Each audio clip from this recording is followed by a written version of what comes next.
రాహుల్ తెలుసు నాకు. జిట్టబాడ కృష్ణారెడ్డి గారు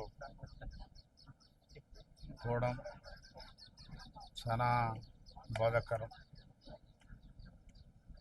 ఇక్కడ జిట్ట బాలకృష్ణారెడ్డి గారు నికారసైన తెలంగాణ ఉద్యమ నేత. మేము ఇద్దరం కూడా సహచర ఉద్యమకారులం. నేను 2001లో తెలంగాణ ఉద్యమంలో ఉంటే వారు 2003లో తెలంగాణ ఉద్యమానికి బాసరగా నిలిచిన పెద్ద ఉద్యమకారుడు. నిజంగా ఆయన లేకపోవడం, ఆయన చనిపోవడం చాలా బాధాకరం. ఈ భువనగిరికి ఒక చరిత్ర ఉంది. కొండ లక్ష్మణ్ బాబూజీ ఇక్కడ ఎమ్మెల్యే గెలిచినాడు కూడా తెలంగాణ కోసం వారు కూడా రాజీనామా చేయడం జరిగింది. జిట్ట బాలకృష్ణారెడ్డి గారు అలుపేరుగాని పోరాట యోధుడు. ఆయనను ఎవరెవరు వాడుకున్నారో వాళ్ళందరూ కూడా జిట్ట బాలకృష్ణారెడ్డి ఉసురు తగ్గుతుంది తప్పకుండా. ఎందుకంటే కోట్ల రూపాయలు దారబోసిండు, ఆస్తులు అమ్ముకున్నాడు. కానీ అవకాశం వచ్చే సందర్భంలో కూడా ఆయన నోట్లో మన్నబోసిన దానికి ఎవడు కారణము అది కాలం నిర్వహిస్తుంది. ఇవాళ తెలంగాణ సంస్కృతిని, తెలంగాణ ఎట్లా బత్తది, ఏం తిని బత్తది, తెలంగాణలో ఉన్న వనరులు ఏంటి, ఆ వనరులు ఏ విధంగా ప్రజలకు అందుబాటులో ఉన్నాయి, ఆ సంస్కృతి ఏ విధంగా ఉన్నది, ఏమన్నం తింటారు, ఏం ఆటలు ఆడతారు, పక్కన ఆడ జోడు కాలేజీ పెట్టి లక్షలాది రూపాయలు ఖర్చు పెట్టి తెలంగాణ ఉద్యమం గిట్లా ఉంటుంది, తెలంగాణలో ఉన్న ప్రజల జీవితం గిట్లా ఉంటుంది అని భారతదేశాన్ని చాటిన మహనీయుడు జిట్ట బాలకృష్ణారెడ్డి గారు.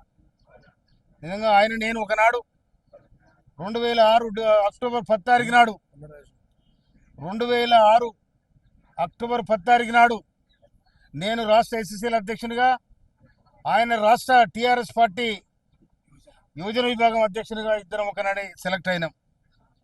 కనుక ఆ పరంపర మేము కోట్లు ఖర్చు పెట్టుకోలేదు, కానీ కష్టం చేసిన నాతో ఆయనతో పాటు కూడా మేము కష్టం చేసాం. ఆ కష్టజీవికి కూడా ఏదో కాలం కలిసి వచ్చేది ఉండే, కానీ కాలాంతకులు వెంటబడి ఆయనకు అవకాశం రానియలేదు.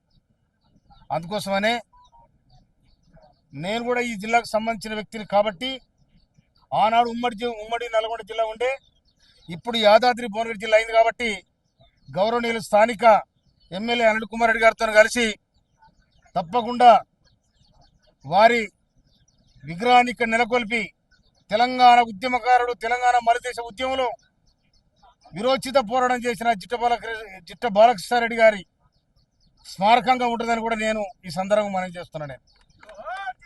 ఎందుకంటే జిట్ట బాలకృష్ణారెడ్డి గారు ఎవరికి తలవంచని వ్యక్తి. ఆయన చెయ్యి ఎవరికని ఇట్లా పెట్టిండు, కానీ ఎవరు చేయి చాపలే. ఆస్తులు పడగొట్టుకుంటూ అన్ని పడగొట్టుకుంటూ, కానీ ఆత్మగౌరవం చంపుకోలే. అందుకోసమనే 2009లో ఆయనకు టికెట్ రావాలి, ఇక్కడ ఎమ్మెల్యే టికెట్. కానీ కొంతమంది దొంగలు జమై ఆయన టికెట్ రాకుండా చేశారు. 2004 రావాలి, కానీ యాస్తపడి ఆయన మార్గం ఆయన చూసుకున్నాడు. కానీ ఎలా జిట్ట బాలకృష్ణారెడ్డి చనిపోయిందంటే నిజంగా నేను సహచర ఉద్యమకారునిగా నేనైతే చాలా బాధపడతాను. నేనే కాదు, యావత్ తెలంగాణ బాధపడుతుంది. యావత్ తెలంగాణలో జిట్ట బాలకృష్ణారెడ్డి గారి నుంచి చేయి దాపున వాళ్ళు ఎవరు లేరు. ఉద్యమానికి చేయి ఇచ్చిన వాళ్ళు కూడా అందరూ ఉన్నారు. ఉద్యమానికి తోడై నడిచిన వాళ్ళు ఉన్నారు. ప్రతి జిల్లాలో ఈయనకు వర్గం ఉంది.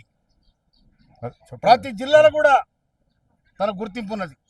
ఆ కష్టం ఆ విధంగా చేసిండు, ఉద్యమాన్ని నిర్మించిండు. ఎక్కడ సభ జరిగినా ఆయనే పైసలు, ఎక్కడ పోయినా కూడా హెలికాప్టర్ పైసలు ఆయనే.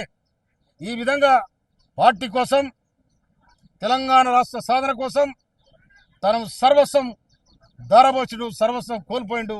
ఇలా ప్రాణాన్ని కూడా కోల్పోయిండు. కనుక జిట్ట బాలకృష్ణారెడ్డి గారికి నిండుగా జోహార్లు అర్పిస్తూ థ్యాంక్ యూ.